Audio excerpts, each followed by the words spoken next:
eu quero fazer um comentário sobre a questão um pouco da pergunta, em sentido de se não seria melhor ou melhor conhecer um pouco de capitalismo para fundamentar socialismo. O meu comentário nesse sentido vai do seguinte: para a gente ter uma concepção, necessariamente não se tem que conviver ou vivenciar uma outra situação.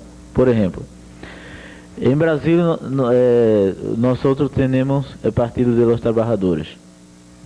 O Partido de los Trabajadores tem várias concepções. Temos os marxistas,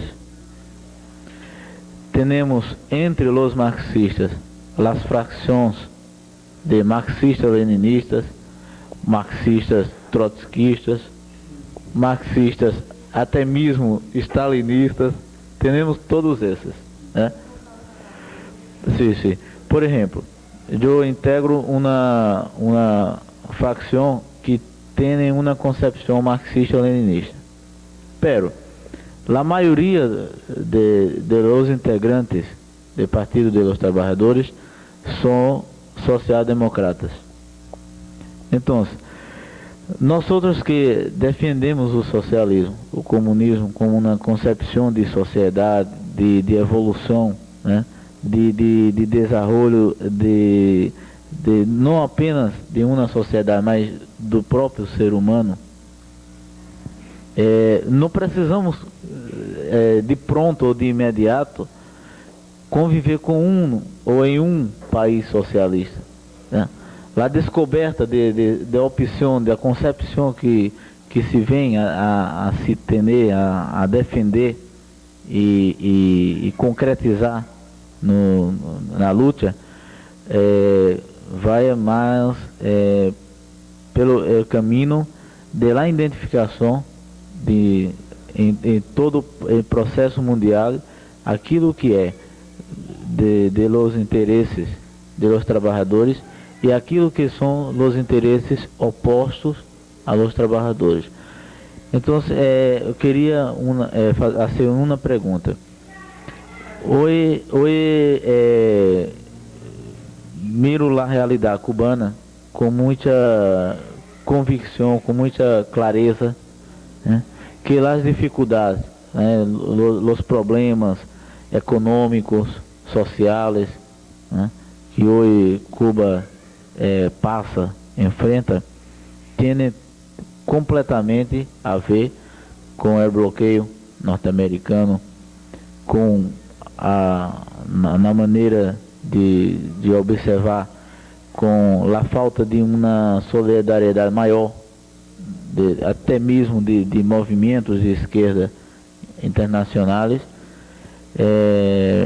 pero há várias coisas que me deixa contente, alegre, no sentido de que há uma esperança em la maioria do povo cubano de superar as dificuldades. Por isso, a pergunta é no sentido de quais são as expectativas hoje do Partido Comunista Cubano, do governo cubano e da maioria do povo cubano de superação, hasta porque final de ano passado a ONU pela terceira vez, né, votou contrário ao bloqueio norte-americano. Pero quem controla a ONU são os Estados Unidos, né, o imperialismo. Então, quais são as expectativas do Partido Comunista Cubano, de toda a estrutura cubana, da maioria do povo cubano, com vistas a superar as dificuldades? La superación de las dificultades de Cuba. Bueno, sí, Sí, no, pero no tiene problema. ¿Quieres que yo... No. Las expectativas del partido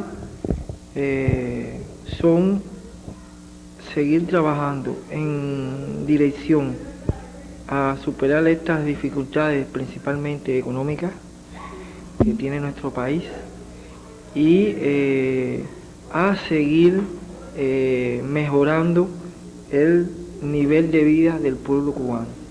Eso es lo fundamental para estos tiempos que nos siguen, ¿no?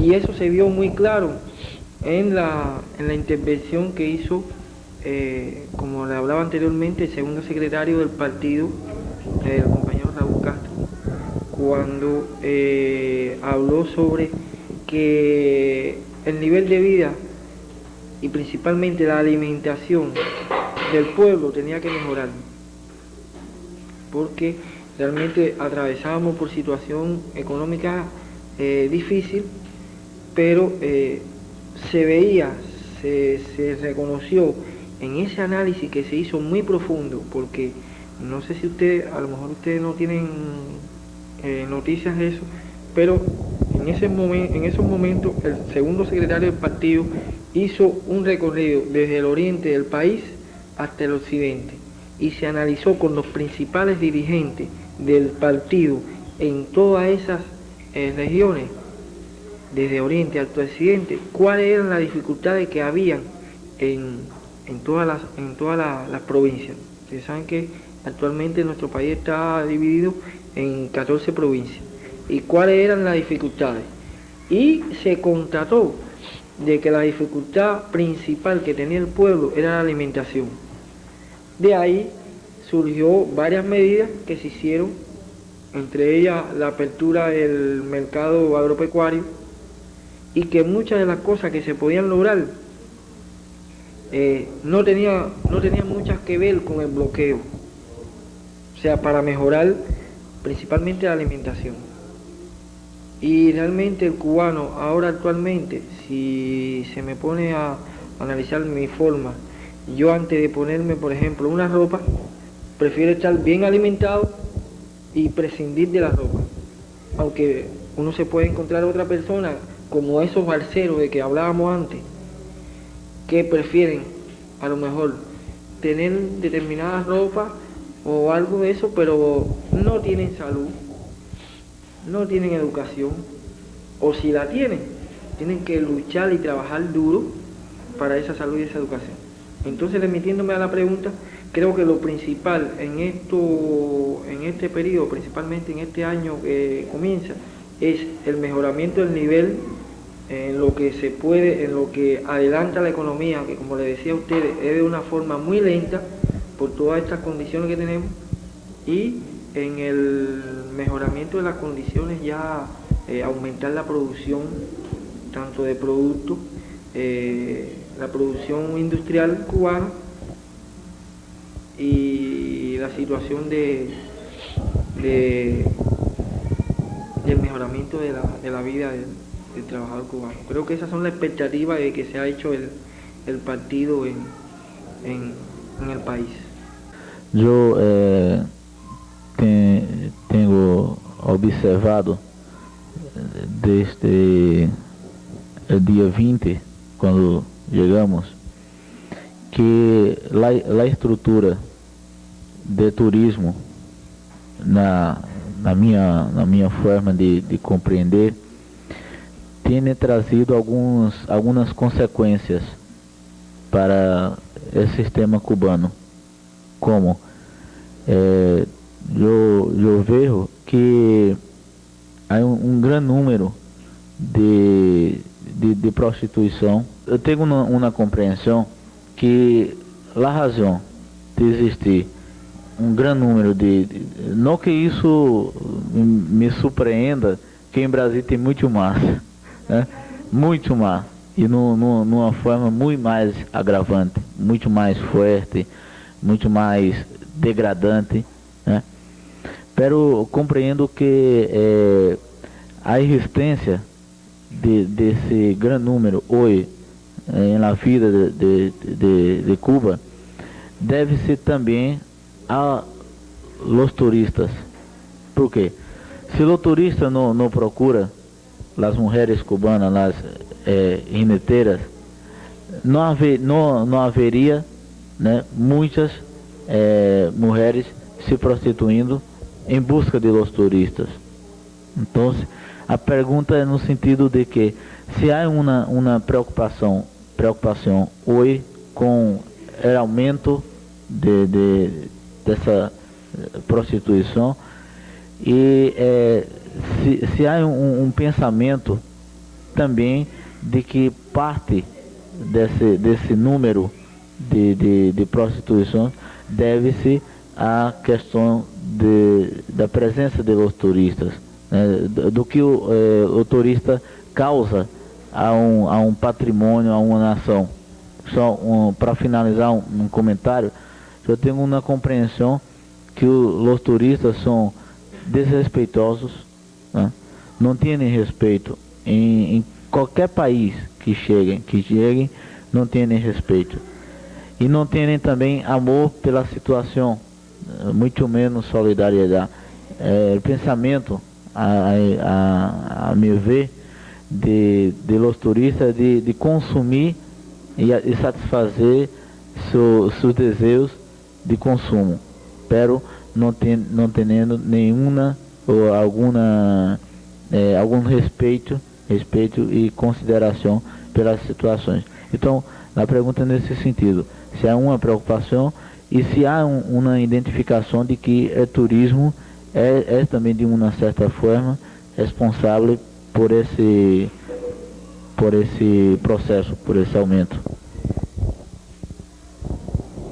Sí, yo coincido contigo y creo que el aumento del turismo en nuestro país es una de las causas por lo que ha aumentado el número de muchachas que han ido a este camino, ¿no?, a prostituirse. Pero cuando tú hablabas, yo me acordaba y le voy a poner a ustedes ahora un ejemplo muy vivo para que ustedes vean que no es solo prostituirse porque le hace real falta, le es necesario de vida o muerte prostituirse. Yo conozco varias muchachas que se dedican a esto y conozco un caso de que ella no vive, y de este caso hay varias que es el mismo caso. Muchas de estas muchachas no viven en la ciudad, o sea, no son oriundas de la ciudad de La Habana, o sea, vienen de otras provincias, como decimos nosotros, del interior. Y entonces, en el interior, si analizamos la situación alimentaria, que es una de las situaciones críticas que tenía nuestro país y que ha ido mejorando y que sigue mejorando, no hay esa situación alimentaria tan grave como en la ciudad. Entonces, cuando la muchacha se encuentra con un turista, el aumento del turista, ella no le pide comida, no le pide, sino lo que le pide es, si le va a pedir algo, le pide ropa, o sea, vestimenta. Y cuando llega a su ciudad, a su pueblo, ella lo que lleva para la familia es ropa, porque allí tienen comida. Entonces ese es un caso que no es, esos son los casos que yo le explicaba que no era de vida o muerte, como en otros casos o en otros países que existe, que tiene que prostituirse porque si no se muere de hambre y tiene que sobrevivir. Entonces, por este motivo yo creo que no es además también se ha dicho de que es, y que creo no equivocarme, creo que es la prostitución más barata que puede existir, o una de las más baratas, porque yo he conversado con otros extranjeros y cuando usted va a un prostíbulo en un país, puede ser México, por ejemplo, un cuento que me hizo un amigo mío colombiano, y en Colombia usted va a un prostíbulo y le puede costar miles de pesos colombianos o dólares estar con una, o sea, pasar un rato con una prostituta. Y aquí a lo mejor no le llega ni a los $100. O sea, es una prostitución muy barata. Eso también le da a demostrar que no es una gran necesidad la que lleva a estas muchachas a prostituirse. Y también quería decirles que también el gobierno ha tomado medidas con esto, ¿no? No reprimiendo ni nada de eso, pero se ha tomado sus medidas respecto a esto, porque incluso llegó el caso de que era como una fiebre, era como una moda, era moda. Y tanto se podía encontrar muchachas que no tenían ninguna necesidad, ni de vestir incluso a su familia, sino simplemente porque era moda, y con el aumento del turismo más.